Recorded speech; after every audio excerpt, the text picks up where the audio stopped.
Hey guys, it's me, Desiree Marie, and I'm just coming back with a quick, short, kind of addressing my last video. So the last video that I posted was my unpopular opinions.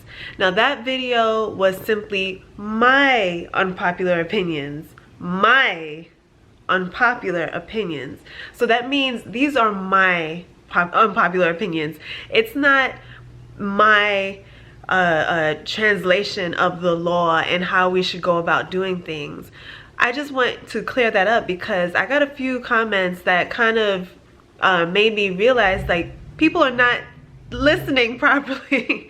And just know my heart. My heart is not to break anybody down, break anybody's situation down. I'm very sensitive to what other people are dealing with. So whenever I create a video, I always make sure to speak out of a place where I'm being thoughtful and being intentional with my words rather than just saying whatever.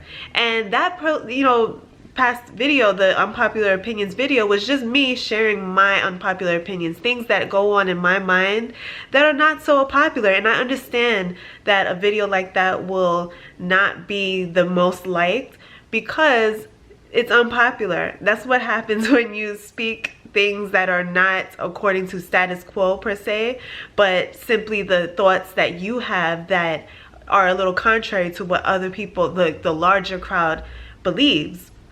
So with that being said, I received a comment. The first comment that I received that made me look at it a little bit longer was that the opinions that I provided in that video are going to do harm to others and to my hair. And what I have to say about that is simply the same thing that I said in that video.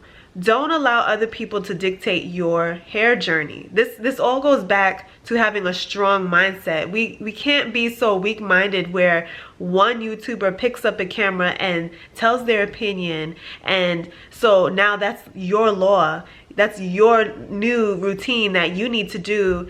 You should know your hair. You should get to know your hair, not me get to know what I'm saying about what to do with your hair. As you've noticed in my most recent videos, I have made it very clear that, listen, this is me doing what I'm doing with my hair, and it's pretty much my journey, me showing you my journey and what works for me, with the intent to inspire you, perhaps to try it if you are interested, or just for your personal enjoyment. It's not to lay down the law of what you should do to your hair and what you should not do to your hair. Before you look at anybody's YouTube video, you should already be focused on yourself. Okay, so first, YouTube is a place where you can be inspired, yes. But with all this inspiration, with you looking at videos and other people's journeys, you have to come back to a place where you get to know your hair for yourself. And that takes you exploring your hair for yourself, not taking someone else's opinion and applying it to your hair as your new routine and wondering, well, why is it not working for me? Because you have to be sensitive to what your hair likes and does not like. So for example, there's a YouTuber that I know, she has locks and her hair is so beautiful, and she uses many products in her hair, many products on the store shelves, and her hair thrives with those products. Her hair, she said, is very dry, so she uses a lot of store-bought items to achieve nice, luscious locks. And these items have many ingredients that I'm telling you, you guys would have opinions about, unpopular opinions about as well. But her hair likes that, and that's what I'm talking about. You have to know what your hair likes and not just go off on what someone else says. Me, I don't use certain products because I know my own issues, my past issues with buildup in my hair when I tried to do X, Y, and Z. I know not to use those products anymore. So I've recently tossed out a few things that do not serve me any justice. But at this moment in time right now, I choose you know, other products because that works for me. And in maybe a half, you know, six months, that may change again.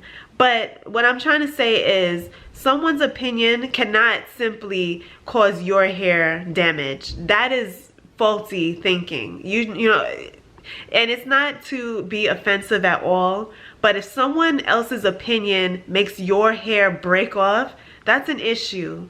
That's an issue with your inability to understand your hair and what to avoid.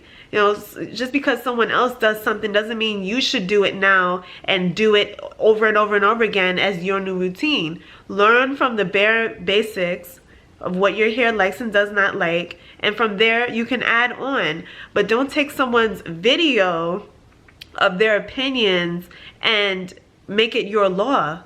You know, I always encourage on my platform to explore your hair. Try different things out. You know, we always tend to put ourselves in a box as far as our information is concerned. The information that we, you know, see on YouTube, which is awesome, but a lot of the times we can listen to so much information that we have already created our own kind of law book and within our law community, and it's like, well, you have to do X, Y, and Z. You have to, like, this is the law and you have to do things this way, or you are not doing it right, and you're not doing it right.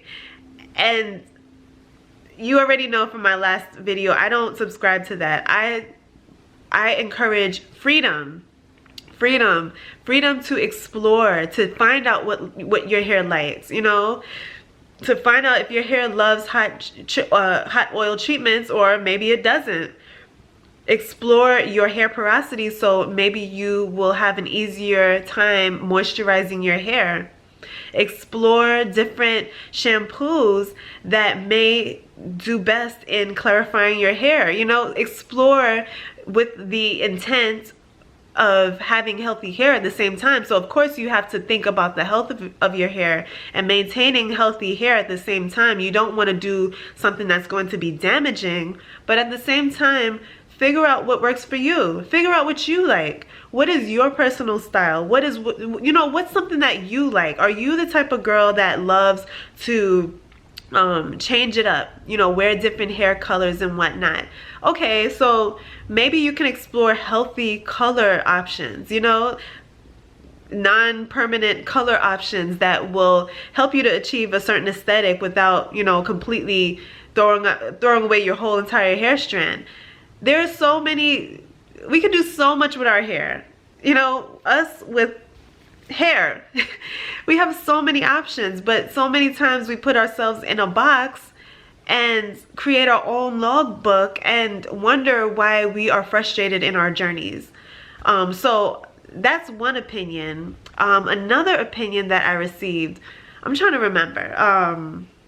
Okay, so one was in the, yes, talking about the my opinion would hurt someone else's. Another opinion that I listened to and I read thoroughly was on the topic of LOC discrimination. And I knew me even speaking those words was going to ruffle some feathers. I know that.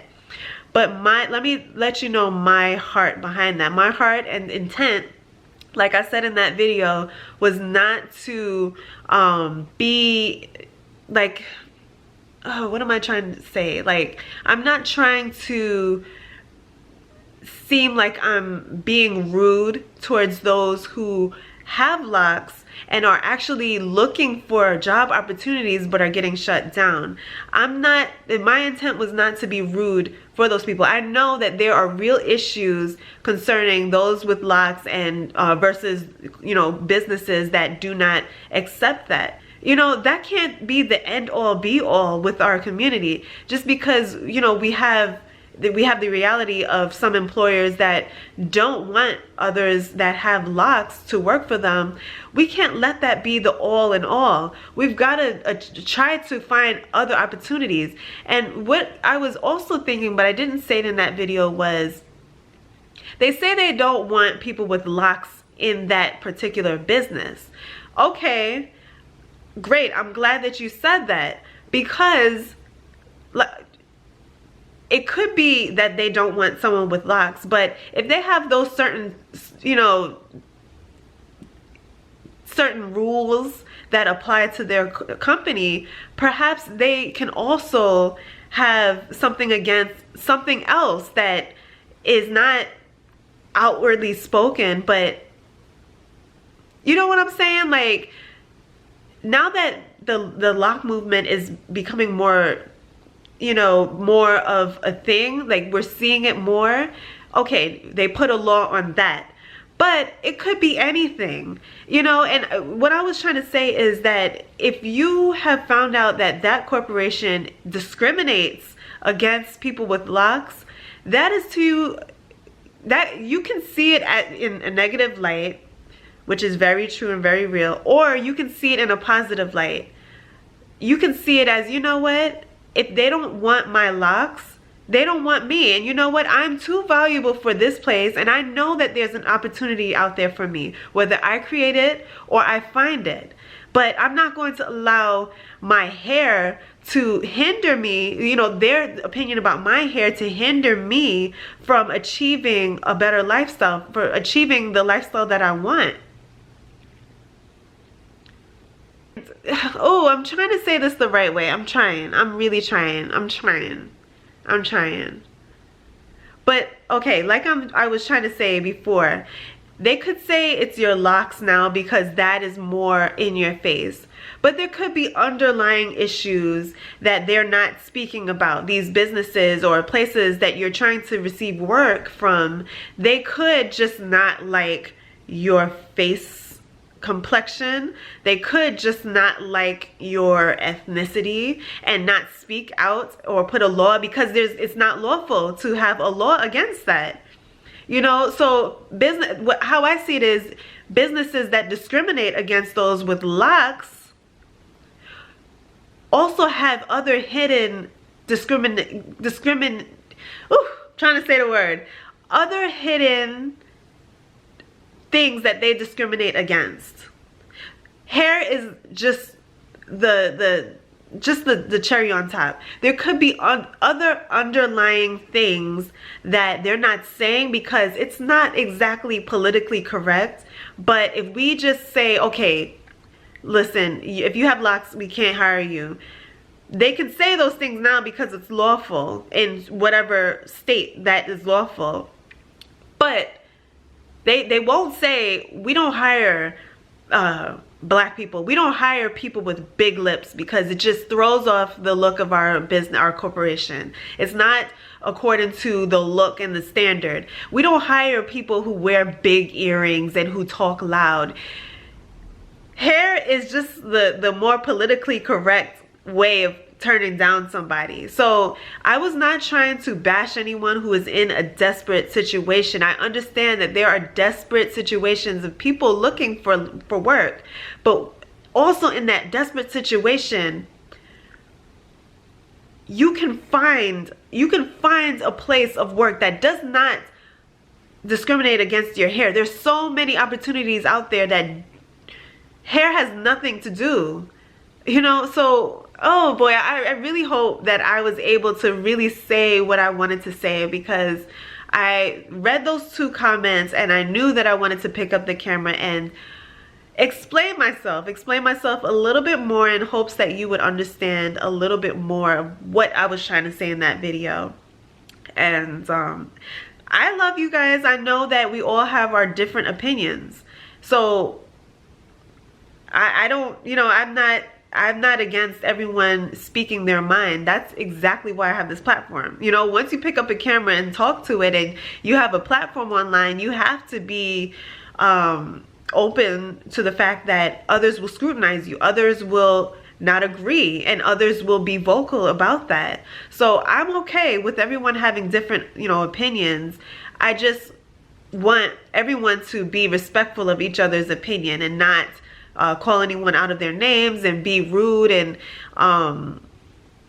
just completely, you know, thrashing everybody. But we can maturely speak about topics that are still an issue in the world without hating each other, criticizing, and being judgmental, you know. So thank you guys for watching this video. I hope that you enjoyed and that, you know, if you love me, okay, cool. But if you don't, okay, that's cool. I still love each and every one of you. I love everyone that has an opinion and everyone who doesn't, because at the end of the day, this is a community and I want you guys to be vocal and speak. So I'm glad that you guys did and that I was able to clarify additionally to what I had said in the previous video. So anyway guys, it's getting late. I'm probably gonna start rambling, and yeah. Thank you guys for watching, and I hope that you stay tuned to many more videos. Yeah, love you guys. Later.